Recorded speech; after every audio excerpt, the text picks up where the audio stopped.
My name is Javen Tan, and this is my EM2 presentation. So this case study will be talking about the screen time among polytechnic students in Singapore.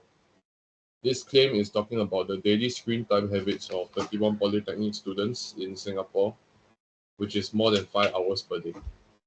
The data collected from a random sample of students reviewed a diverse range of screen time usage, with daily screen time varying from 3.8 to 6.5 hours.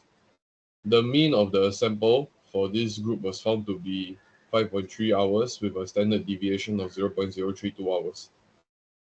This study aims to test the hypothesis that the average screen time among polytechnic students is 5 hours per day.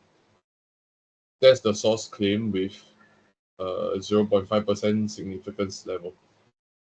So I have with me here my null, alternate hypothesis and level of significance, which is equals to 5 and not equals to 5, with my level of significance equals to 0.5%. Since the population standard deviation is unknown, I will use the t-test.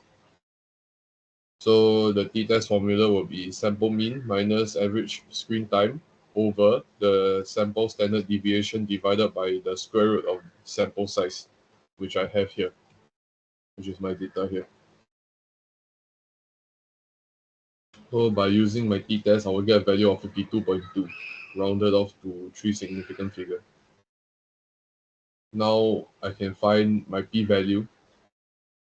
So my p-value would be plugging in my t-test value and my sample size minus by 1. That is the degrees of freedom.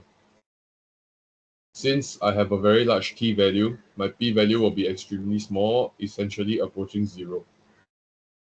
Since my p-value would be so small, approaching 0, it is my level of significance is greater than my p-value.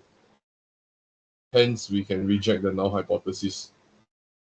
There is sufficient evidence at the 0.5% significance level to reject the claim that the average screen time among polytechnic students is 5 hours per day. Hence, the average screen time is likely not 5 hours per day.